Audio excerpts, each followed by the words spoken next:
locked in. Look at what we have here, folks. To the only show that matters. The cream of the crop. Duke loves wrestling. And there is no one that does it better than your host. I have come here to chew bubblegum and kick ass.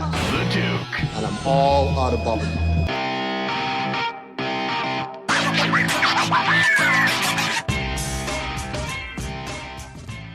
Welcome back. Welcome back to Duke Loves Rasslin, the show about pro wrestling and everything else. I don't know what the heck is going on in the world right now, folks, but for some crazy reason, it is going to be nearly 70 degrees here in sunny Boston, Massachusetts. I mean, it's crazy. It's really crazy. And you know, even the snow that we've had this year wasn't much. It's been a fairly mild winter, knock on wood there. That was my head, by the way. But it's been a fairly mild winter. So it's just interesting that it's so warm today. And anyone who's been listening to the show for the past 5 years, you know, the Duke is a polar bear. All right. I was born during a snowstorm. I'm a winter baby. So, you know, if the temperature gets up to past 74 degrees, you get a little uncomfortable. So I'm gonna deal with shorts today and all that good stuff, but let's hope that it just stays at 70 and below and doesn't creep too much further up here. I can't deal with it. That's right. Listen, this week I have a very interesting discussion with somebody who is just really sharp, putting out some great material out there and has some strong opinions online just about the state of pro wrestling. And I wanted to have them come on the show and speak primarily about AEW. You know, they just added that AEW Revolution pay-per-view, and there were some things that happened there that sparked some interesting online discussion. And just, you know, from a general standpoint, what do you think about the new kid on the block? So without further ado, I want to bring to the show here a guy who is a fellow East Coaster, although by way of Pennsylvania. So we got to find out if he ever worked for Dunder Mifflin with our friends over there in Scranton. I don't know. But my man, Adam B. What's going on there, Adam? Duke, what's going on, man? Thank you so much for having me. I really appreciate it. I'm really excited about this. And to answer your question, no, I have not worked for Dunder Mifflin, but I have driven by Scranton, man. So if that helps. Well, because I need to get the inside scoop on if paper is really that much better in Scranton than it is everywhere else, man. I got to know this.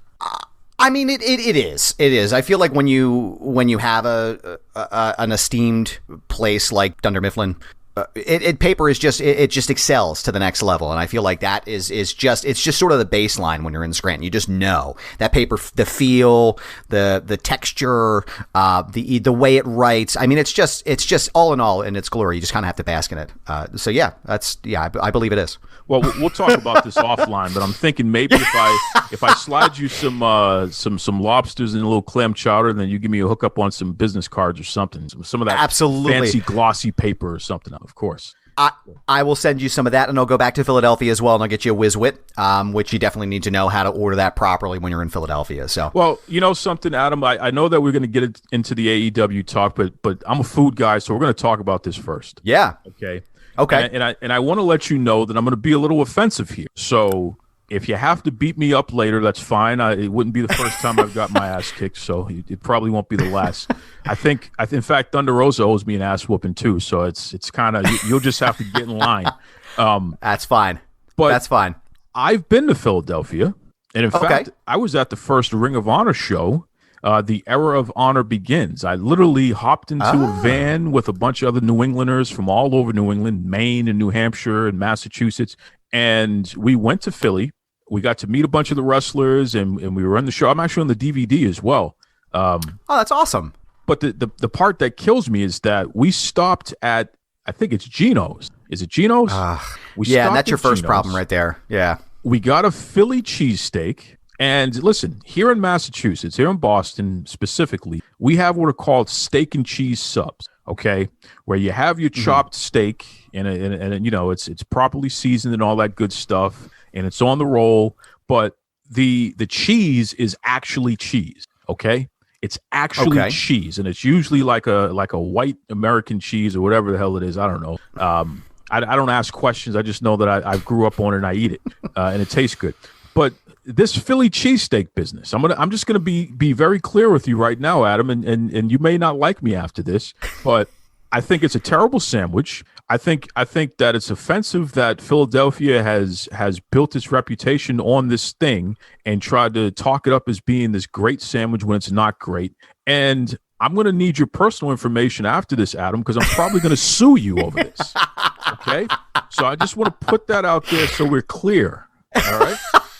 Well, listen, here's the problem. Here's your first problem, that you went to Geno's. Don't go to Geno's and don't go to Pat's. Take it from someone who grew up in the Philadelphia area. Both of those places are tourist traps. They are the flashbang. I'll put it to you this way. They are the AEW of Philadelphia cheese. All flash, no bang. If you want a solid cheesesteak and you want something good, there's a great place down off of Market Street called Cleaver's. It's a little bit more expensive, but it's worth it. Or you can go to any local deli in the Philadelphia or surrounding suburbs and get yourself a solid cheesesteak. They do it correctly. There's a specific way that it's done, and it has to be done right. And I feel like when people look at Philadelphia and they look at the cheesesteak business in Philly, they're specifically focused on Geno's and Pat's. And it's just the wrong way to start. It's just the wrong way to go. You want to get away from there as quickly as possible, and you never want to go back there. Because once you go to one of them tiny little delis, you go down to South Philadelphia, you find a tiny deli down there, or even a pizza shop. Every place you could throw a rock and hit 5 places that'll make a better cheesesteak than Geno's. Or you go to Cleaver's. Yeah. Well, listen, Adam, you are you're the voice of the voiceless. You know, Adam B., you are a man of the people. So I'm going to adjust my lawsuit and sue you for not telling me back in 2001 not to go to one of these shops that promote themselves as so great, and to actually go down the street to a real deal place and get a damn sandwich that's worth my time. Okay? Exactly. Yep. And hey, you know what? I'll engage my counsel and we'll figure it out. We'll meet somewhere in the middle. That's Hey, listen, at least you're a reasonable guy. That's why you're the voice of the people there. The voice of the voiceless, Duke. That's what I do, my friend. That's why I'm here. That's right. Now, listen, you have your own show, and I know that later on we're going to plug social media and websites and what have you. But real quick, why don't you give me an idea? What's a typical episode like on your flagship? Sure. Yeah, absolutely. So my show is called Foundation Radio. It's a podcast I've been doing for about 2 years now. It's kind of a grab bag. It's everything that's encompassed in my world thrown into one place. I do a bunch of interviews. I've had Bill Goldberg on my show. I've had Asher Roth, Conrad Thompson.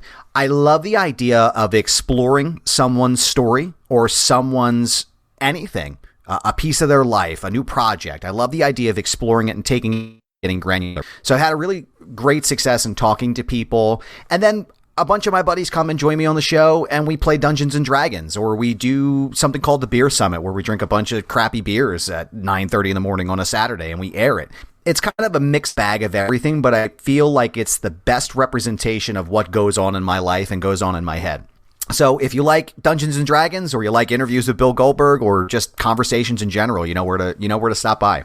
And I can vouch the conversation with Bill Goldberg is pure gold. I mean, I encourage everybody to listen. Really, really powerful stuff there, especially from a perspective of bullying and what have you. Just really, strong quality discussion there. So I tip my hat to you for that.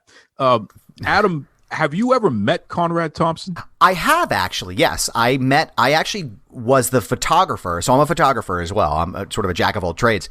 I was the photographer at the very first 83 Weeks live event in Baltimore, Maryland at Jimmy Seif. I met Conrad in person. I met Eric Bischoff as well, which was just unbelievable to me, Eric in person. But yeah, I have met Conrad before. So Conrad is a big supporter of Duke Loves Rasslin. He's been on the show a bunch of times through the years. He and I go back to his, the Ric Flair show and Woo Nation, his first few podcasts there. So when Conrad and Bruce Pritchard hit the road for something to wrestle with, and they made a stop here in Boston. He said, yeah, come down, man, what have you. So, we go down there, and I meet this guy. And let me tell you something, Adam. I am not the biggest guy in the world, okay? I am a very tall, 5'6". And when you're standing next to a guy like Conrad Thompson, whose head is the size of my body, it was a very interesting contrast to stand next to this guy who literally is the size of Earthquake. And meanwhile, oh, man. I'm the size of Sky Low Low. So, I am somewhere between Darby Allin and I guess maybe Ricochet. And I feel like I sort of had the same dynamic. I always tend to feel like, even when I met Kevin Nash, I mean, Kevin Nash is what, like 7'11", you know?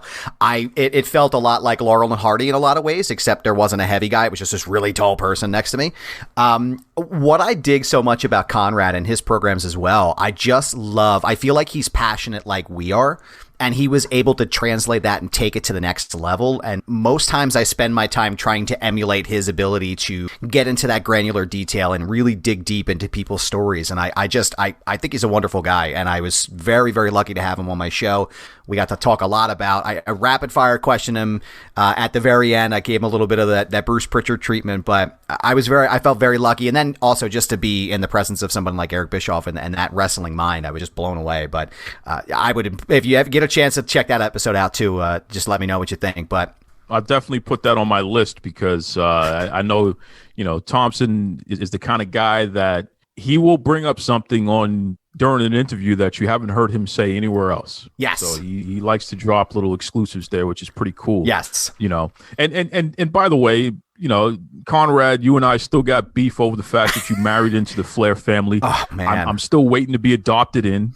Okay. So we'll talk about that another time as well. I was going to say, well, you can put me on that list too if you want, Duke. I'd be more than happy to come into the Flair family as well. Well, I just think that Conrad's a little selfish that he doesn't help his friends out and at least adopt us. So we can say that we're part of it, right?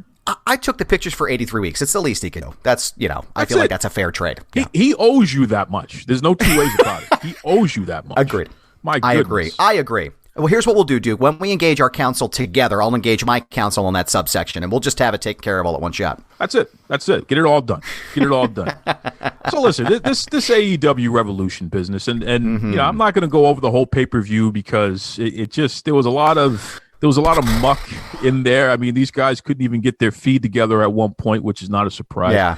But I want to focus on the quote-unquote cinematic match because it's something that the WWE has done. A lot of promotions have done here and there through the years, but because of COVID-19, more recently here, it's become a big hot button discussion. I mean, we saw AJ Styles and The Undertaker. They did their thing. Bray Wyatt and Randy Orton did something a little similar and what have you here. But this cinematic match that AEW did, where Sting was really the main focus, and then you had a bunch of bit players around him. What's your initial thought on their presentation? So I had a couple of thoughts as I was watching it, and I jotted them down because I didn't want to forget about them. What I can say is that overall, I really enjoyed watching that match. I really enjoyed the feeling. It felt a lot like, almost like a really dark, gritty, almost like I was watching Batman in some respects. It felt very true to the character and the storyline of Sting, how he was portrayed in WCW, the unlikely hero, the unwilling savior of WCW. I felt that was a nice nod to that character and that storyline. There was stuff that was missing for me, I think, just overall. And I'm not sure if it's necessarily a representation of my, I don't want to say disinterest with AEW, but sort of my issue with the cult of personality around it. But I did have notes that I felt like they missed. It did leave me wondering why Vince McMahon passed on the opportunity to put Sting in a cinematic match with The Undertaker. And I think that's one thing that's really stuck with me throughout the past couple of days since the match, is why they would have passed on something like this when they had the opportunity. Okay, so what do you think about that, though? I mean, we know that Sting did get injured. Thanks a lot, Seth Rollins. That buckle bomb created a whole big to-do where Sting had a stinger, as they used to call it. Yeah. But he was in bad shape. I mean, he could barely walk. He could barely move for a little bit of time there. And then he said during an interview that one day it just kind of went away. And he said he's felt fine since, right? That's the basis of my understanding of the situation. And let's not, I wanted to make sure that we're clear about this as well, too. I mean, that very possibly could have paralyzed him and potentially killed him. That was a very serious situation. So I do understand why he took the steps that he did. I don't know if I've necessarily gotten the understanding or the clarity as to how Sting was able to get cleared. I mean, especially at an advanced age too. I mean, like, let's be honest. Sting is 61. He is not the Sting of the WCW era, or even the early TNA days. But I think for the limitations and the scope of what he was able to do, I thought they did a fantastic job. I don't want to say covering it up because that's not the right phrase, but I feel like they did masking is a better word. They did a fantastic job of masking the limitations of Sting at this time, whether or not he still has cervical spinal stenosis or he was able to repair that. We don't know. I don't think that information's been given. I think it ties back into, and I'll tie this back into The Undertaker as well with that, the idea of the cinematic match. I feel like there is kind of comparing and contrasting this to, the Boneyard match. And my personal favorite of the cinematic matches is the Firefly Funhouse match. I know that might be a controversial statement, but that was, I think for me and my taste, was probably not just one of my favorite pieces of wrestling content ever done, but also one of my favorite pieces of performance art that was ever done. I won't necessarily add the swap match in there, but if I'm looking at the Boneyard, the Funhouse, and the Street Fight together, I feel like the three of them really set the tone for how the future of pro wrestling can, and where you can take some of these matches that never happen and take it into the next level. But I feel like this particular match, the Street Fight, was missing an element for me. Now, I don't know if it was because the commentary that was over top of it. First of all, let's if we can, let's break this down into sections. The commentary was completely unnecessary. And to me, the entire time I'm watching the match, it distracted me from the match. I'll put it out there, I am not a fan of Excalibur's commentary. I don't know exactly how you could vote him over Samoa Joe in the Observer Awards, but that's okay. Everyone has their own taste. I could not get past listening to Excalibur. It feels like he phones it in when he does his commentary. And it was very distracting. I'm a big JR fan. I love JR. I love the idea of having Tony Schiavone there. I just felt like it was very cumbersome on top of the match and on top of the music and the feel and the theme of it. I feel like I would have enjoyed seeing Taz involved in it as well. I'm a huge, going back as far as I can remember, I'm an ECW mark. I grew up in Philly. It was just part of what we did. And Taz has always been one of my favorite performers.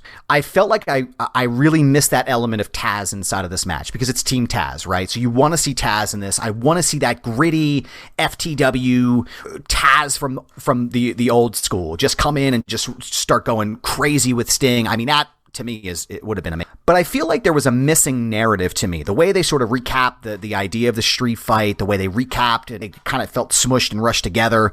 And there wasn't a driving story or narrative that was really clear, making me care about why Sting is in this Street Fight, why Darby Allin is in this Street Fight. So I think to me, that was a huge component of what was missing. However, go ahead. I'm sorry. Hold on a second there before we go further, because you're pushing my thinking, as my bodyguard would say. I knew that something was irritating about the commentary during the match, and you hit the nail on the head for me right there. We didn't need it at all. We could have just had the action, right? Exactly. And I think that's what made matches like the Boneyard match and the Firefly Funhouse match so good. It took them to the next level, is because there was no need for commentary. The story is telling itself. They are giving the commentary. Undertaker and AJ Styles are talking to each other. They're talking smack to each other during the entire match. I mean, obviously, the dialogue is what drove the Funhouse match in the first place. Without that dialogue, there wouldn't be any story. There wouldn't be anything there. But I feel like it was a completely unnecessary addition to something that was already next level. And I think that, to me, that was the biggest disappointment about watching that match. Was I had to mute it. I had to turn it down. I was like, I can't listen to this. As much as I want to listen to JR and that the team of Jim Ross and Taz again, which is one of my favorite commentary teams of all time, it was unlistenable. And I think that really took it away from me. I made a notes a couple of times. And one of the notes I highlighted here is, I cannot stress enough how much I dislike the commentary going on.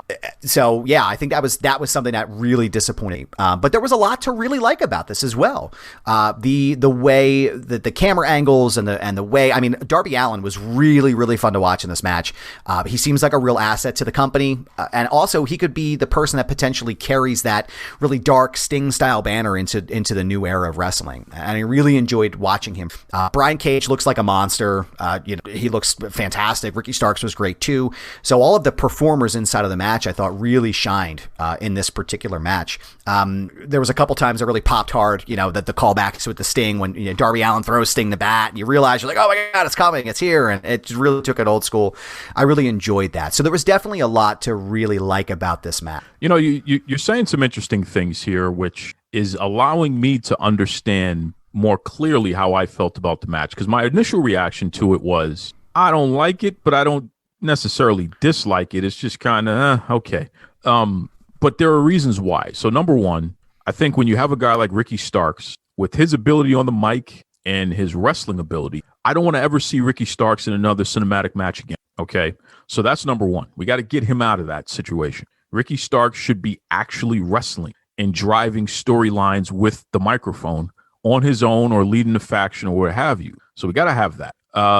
I don't want to see Darby Allin on the flip side ever wrestling. I don't necessarily like Darby Allin's style as a wrestler. I think that he does a lot of death-defying stunts that don't make any sense. And it just doesn't work for me. But I will say this, those little movie clips that he does before a match where he's telling a story regarding something having to do with his opponent. It's always really interesting to see him do that kind of creative stuff and what have you. And I think that his style lends itself to this other level of wrestling, this almost lucha underground style of storytelling through cinema, so to speak. So I'm really compelled and interested in seeing him involved in more things like this. Obviously, agreeing with you on the Sting front, the cinematic stuff is the way to go with him. That's how you're going to extend his career.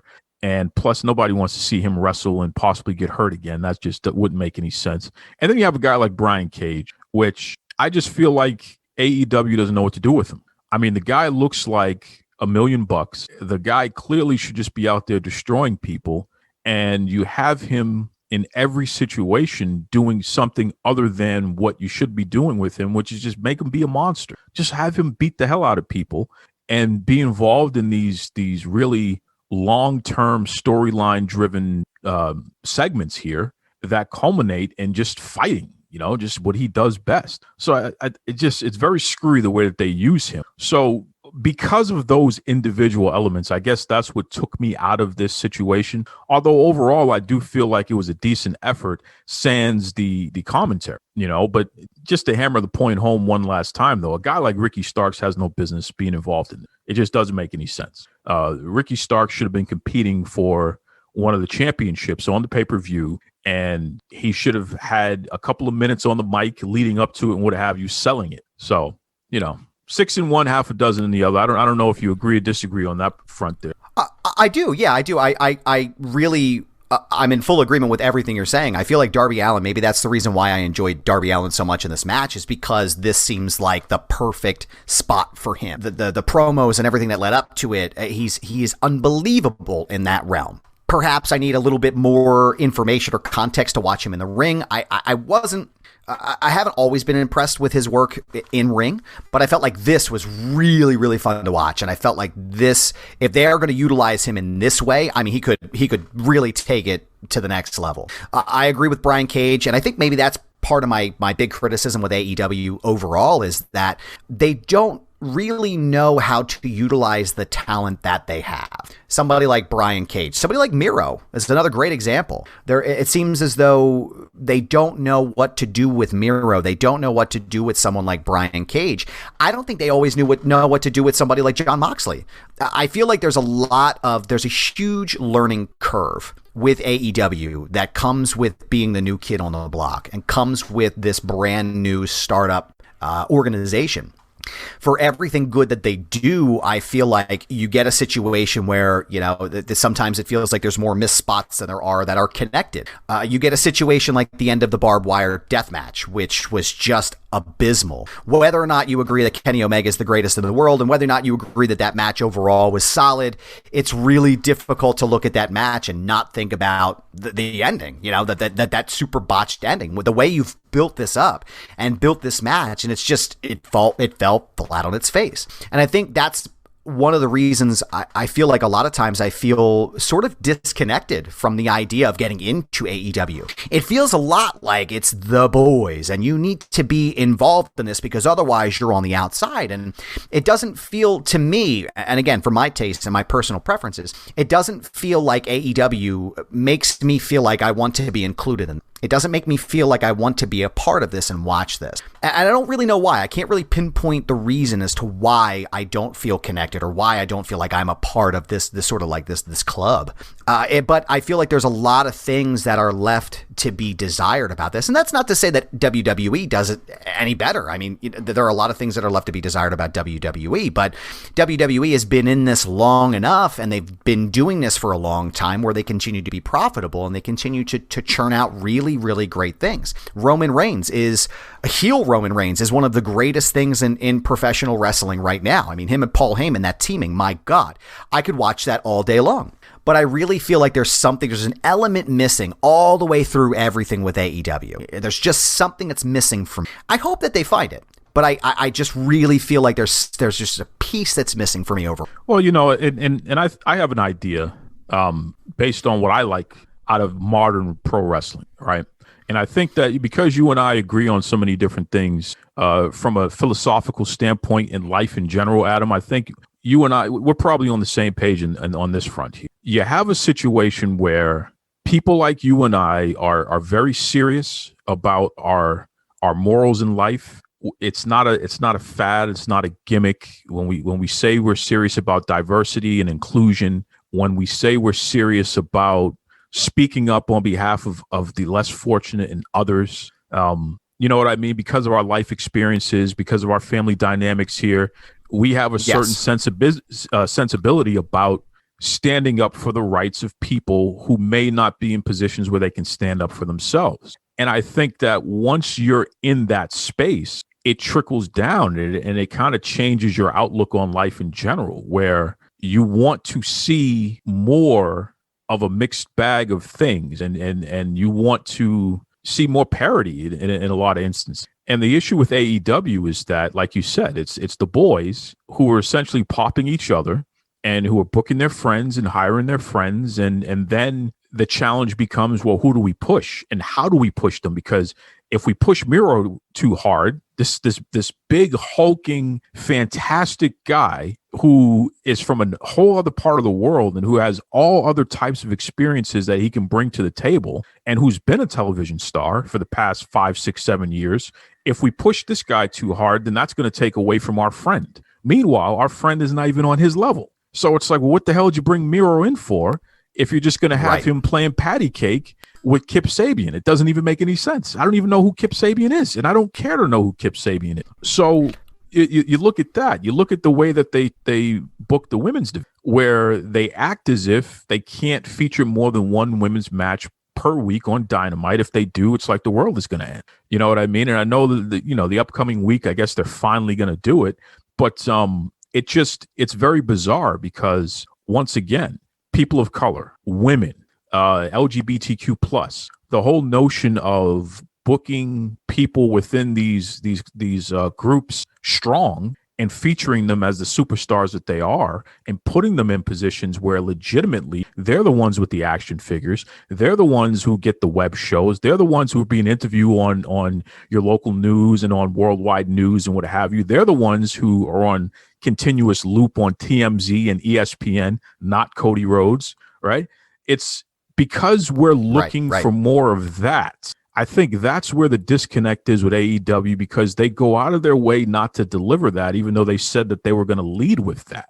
And when you look at a WWE, warts and all, because they do a piss poor job across the board and they have for the majority of their history. But the thing with WWE is because they have so much content and because they have so much experience, they figured it out over the past 5 years where they at least give you enough of a little bit of everything where you can say, well, at least they gave me something, and I never feel like AEW gives me much of anything other than the same old garbage. Right. And I completely agree with everything you're saying, Duke. And that's really where I was going with it. It feels like for a company that led with the premise that we are going to be all inclusive and we are going to do all these amazing, progressive, wonderful things, which is obviously a great thing to be doing. They haven't really done much of that. I mean, let me put it to a little bit more context too. Bobby Lashley. Let's talk about Bobby Lashley for a second. Bobby Lashley deservedly won the WWE Championship. I guess it was last week or the week before. Dude is a monster, right? I mean, he is a brick shithouse. He is everything you want out of a champion. He looks the part. He plays the part. He is the part. And he also happens to be African American. And I think that's a really great thing. I don't see the potential for a situation like Bobby Lashley in an AEW setting. Well, you don't see it, Adam, because they have not positioned a single black wrestler in AEW right to step into that. It's not that they don't have the talent that they could actually promote to that degree, right, and be a credible champion, be a credible face for the company. But the problem is they have not invested in any way, shape, or form in any black wrestler in that company on that scale. You know what I mean? Right. Meanwhile, and that's where I was getting at. Yeah, you got guys like Cody, obviously Kenny Omega and Moxley and Jericho, but you got Cody, you got MJF, you got Orange Cassidy, you got a bunch of guys who could at any point be the champion of AEW, and it would make sense based on the way that they've built the company up to. You can't say that about any people of color in that company. And I completely agree. And I think that again is part of the overall messaging and coding problem of AEW. They're not living up to that expectation. They're not living up to their own hype. And you're right. You hit it right, that nail right on the head. They hire all of their friends. They're bringing everybody in. Everybody's an executive vice president and everybody's got a role and everybody's got a title. But not everybody can be the top guy. Not everybody can be at the top. So how are you going to decide? So now they're pulling in Miro, and now they've just signed Christian Cage, and now they pulled in the big shit. They're pulling in all this talent, but they're not doing anything with them. Obviously Christian's probably not the best example because he was just signed. But again, what are your plans with Christian? What's the long-term story? What is going to make me, as the viewer, as the fan who's in taking this content, care at all or be invested with anything that happens in this wrestling organization when you can't even pull off an ending to a barbed wire match? And I know that sounds sort of, reductive and whatever you want to call it, but you have to make me care. Now, I recently wrote a piece for Culture Pop, which is a site that I write for, about the heel turn of John Cena and the idea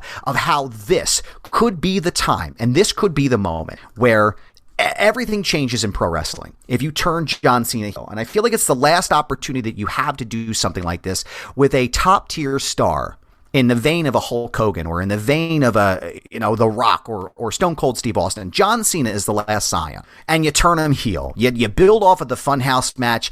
You restart the NWO. You let him go crazy inside of the organization. You even let him into 205 Live. You just let him go rip shit riot through the organization, and you put him up against somebody like an unwilling savior, like the heel Roman Reigns. Think about that for a second. I want you to process that in your brain, right? Roman Reigns becomes the modern day Sting. He's the unwilling savior of WWE, and he doesn't want to do it, but he's going to do it because he knows that it means it's going to help himself in the long term, right? That will make me invested. I think that's what's missing from all of these organizations right now. And Eric and Conrad have talked about this before. It's the feeling.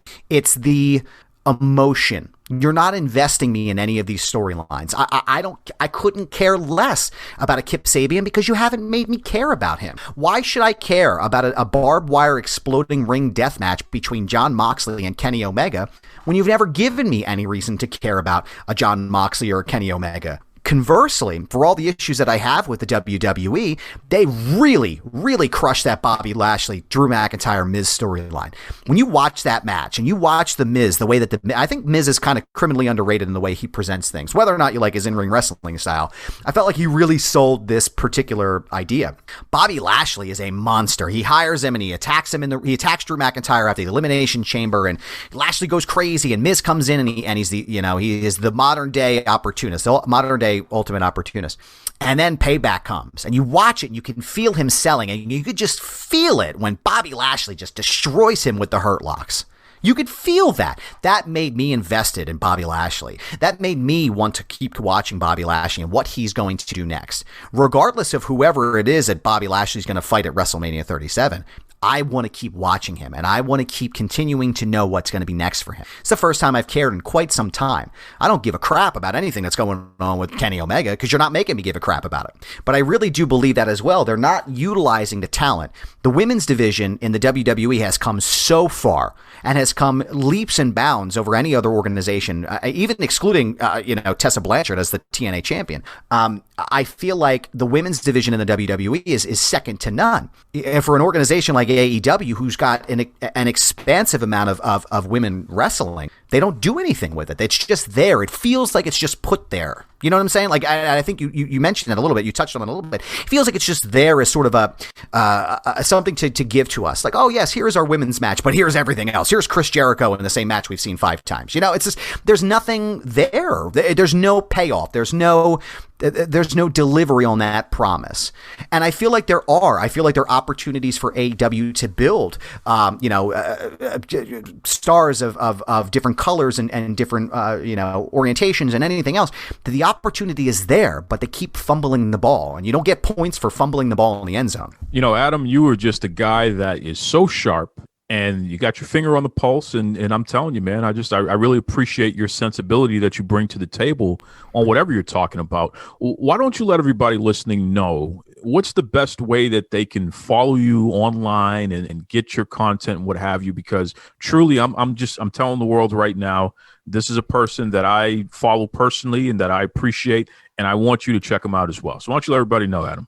I appreciate that, Duke. Thank you so much. And I want to just thank you again for having me on the show today. You can find all of my content, all of my writing, my photography on thisisgoober.com. You can find all of my information there. I have a blog that I put together. I have a vlog that I just started doing as well with my family. You can also check out my show, Foundation Radio. You can find all of my content and all of my archive right there for the podcast. It's at foundationradio.net.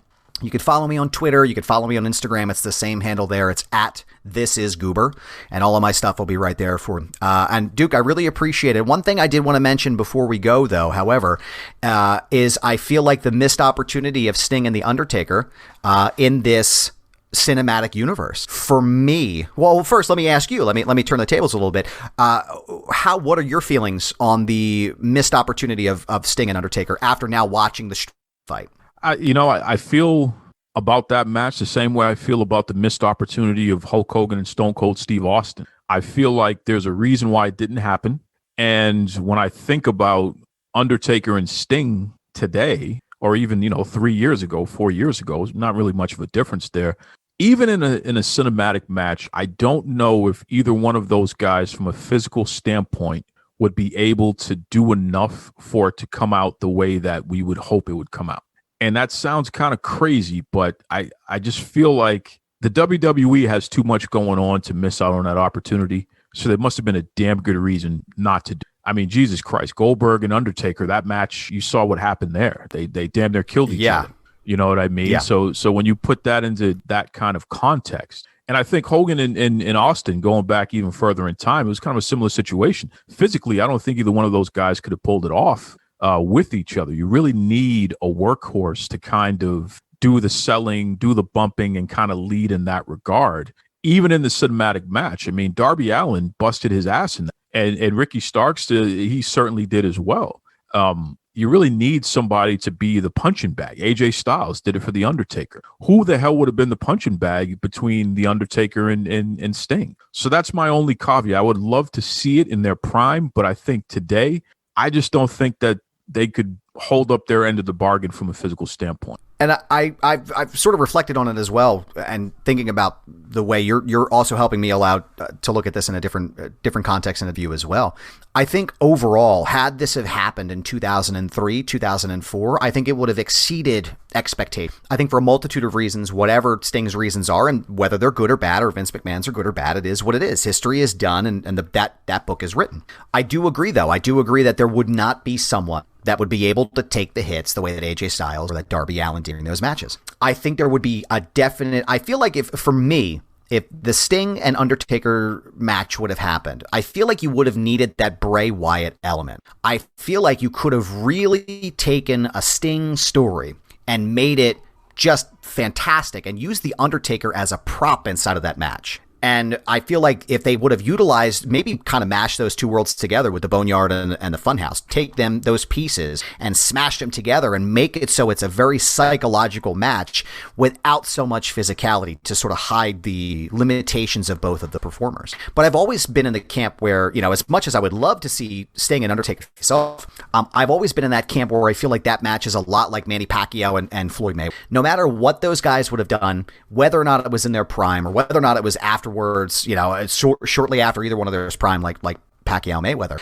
I don't think it would have ever lived up to the hype that most people would have wanted. You look at the signing of Christian, right? They're Big Show's hyping it up like it's going to be a game changer and it's going to be this and it's going to be that. And all these amazing things are supposed to happen. And then people are still pissed because it's like, oh, it's just Christian. Yeah, it's Christian. Like, this is freaking awesome.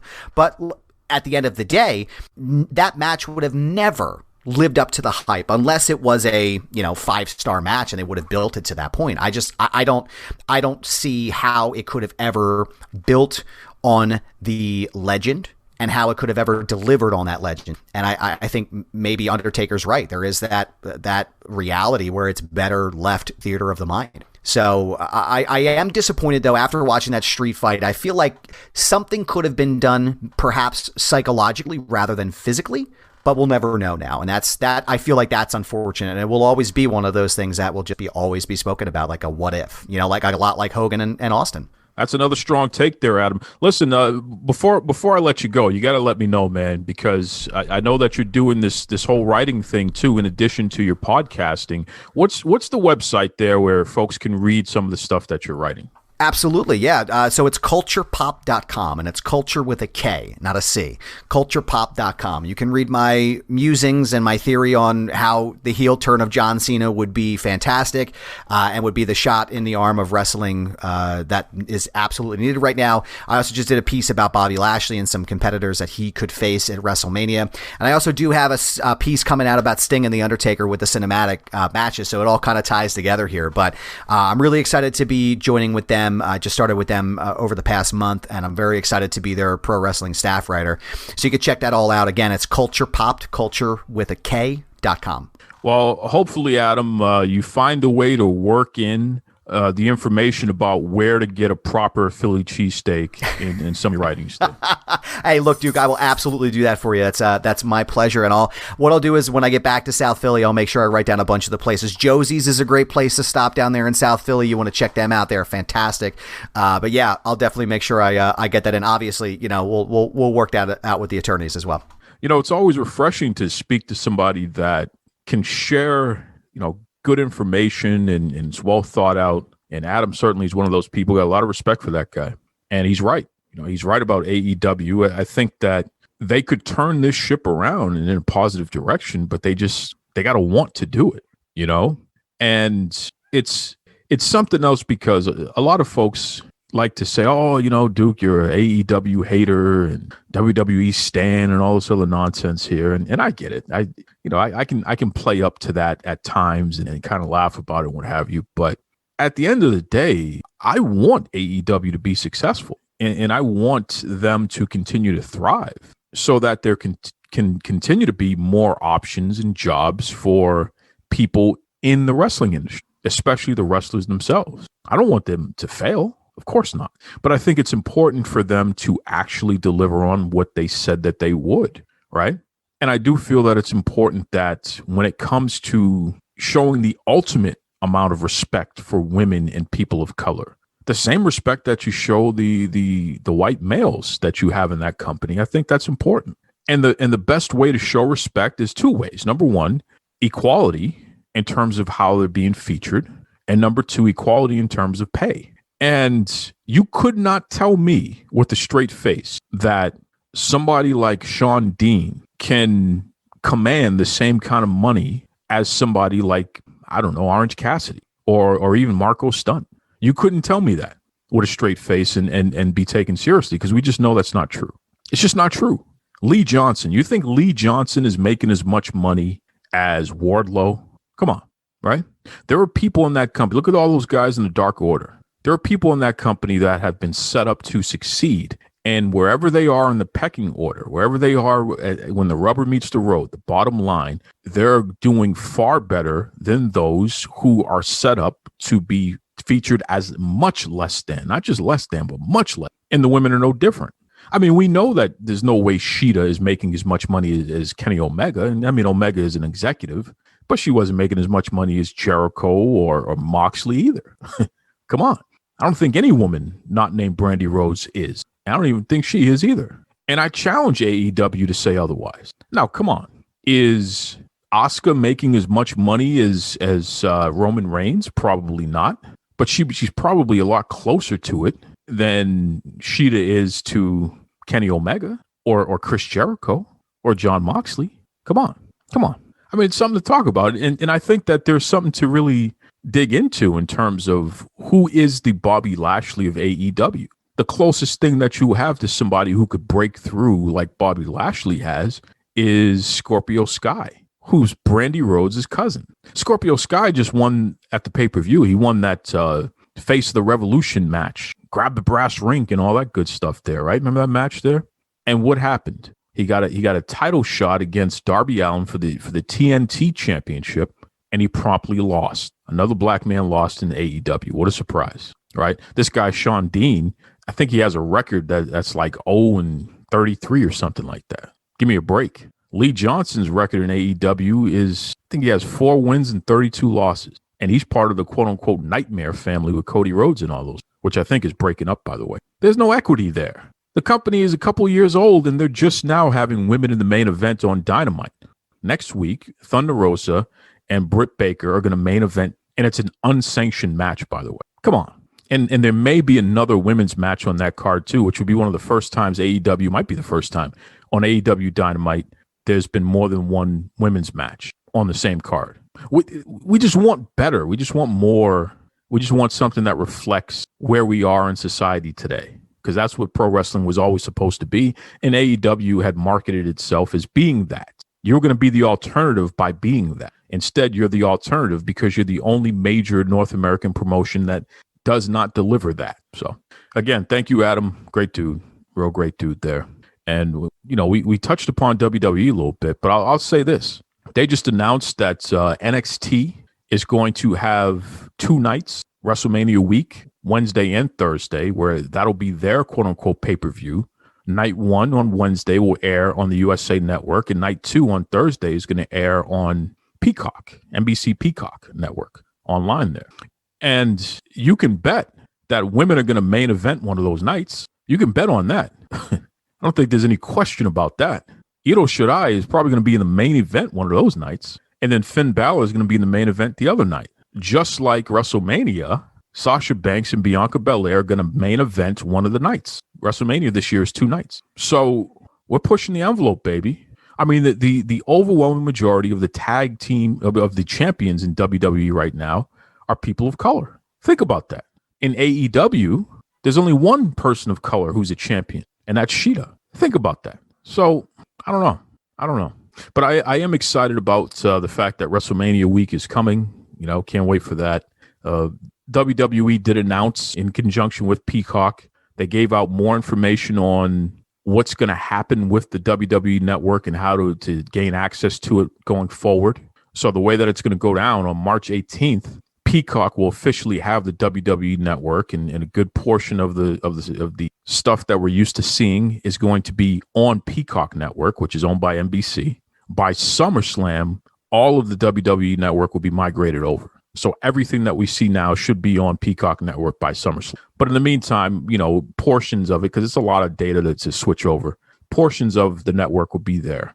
The WWE network as its own standalone, as we've been using it since its inception, will cease operation as we know of it in another month. I think by April 18th that it's done. So between now and then, you have time to join Peacock Network. And, you know, I brought it up last week because WWE, they charged people for this past month, which I thought was ridiculous. But Peacock is offering 3 months complimentary for anyone who joins Peacock Network, any WWE Network customers who. So I think that's fantastic, because that was one of the suggestions that I made. You better give a free month or two, something since you've done such a piss poor job of explaining how people can access the WWE network, considering the fact that the 18th is right around the corner here. It's a week away. Last week it was 2 weeks away. So I don't know. Hey, I'm sure that these were part of their plans from the beginning. If it wasn't, and you heard my ranting and raving, my post online, you saw those, and that made you say, oh, well, I guess we better do what this guy says, or, something bad's going to happen here. He's going to get real pissed off. Okay, fine. I'll take credit. Sure. I'll take credit. Vincent Kennedy McMahon did not want to be removed from my Hanukkah card list, right? I don't give out Christmas cards. I give out Hanukkah cards. And no, I'm not Jewish. I just have always found Hanukkah cards to be more interesting. You're going to celebrate a holiday, celebrate whatever holiday you want. But, season's greetings to you. But, in all seriousness, though, it's at least they're doing something. Still not enough in my view. I still think they've done a poor job with this rollout, but we're moving in the right direction at least. Speaking of the right direction, shout out to those wrestling girls. It's my homegirls out there, Queen PR and Krista B. Krista B just celebrated a birthday this past week. They had called out the WWE and made it very clear on their program that Molly Holly needs to be in the WWE Hall of Fame. And I guess WWE is listening because Molly Holly was announced as being the official first known inductee of the 2021 Hall of Fame class. WWE Hall of Fame class. So congratulations to Molly Holly. Shout out to those wrestling girls using their voice to push the WWE to do the right thing. It's fantastic. And I believe Davey Boy Smith, British Bulldog, is going to be inducted this year, and a whole host of other folks there. So should be exciting. It's going to be a great WrestleMania week. I do want to close with this sentiment, though.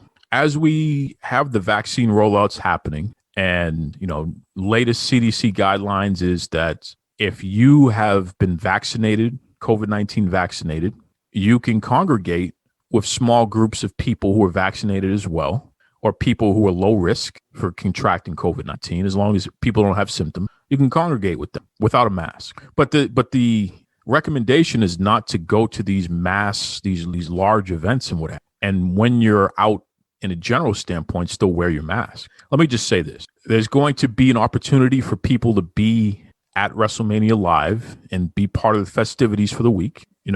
Florida is one of those states that they put money before safety, and they always have under this current leadership, this governor who's DeSantis, who's just leaves a lot to be desired in my view here.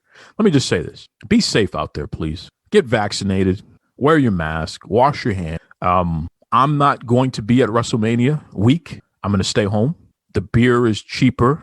The food is tastier and the atmosphere is safer. My hope for all of you out there is that you do something similar. I can't tell you where to go and how to spend your money and what have you, but I can tell you that I hope that you're safe. And staying home this WrestleMania week, just give it in one more year before we start going back out like business as usual, I don't think is an unreasonable ask. And I don't really care if WWE attracts 0 fans. I care about people's safety. So there's my thoughts on that.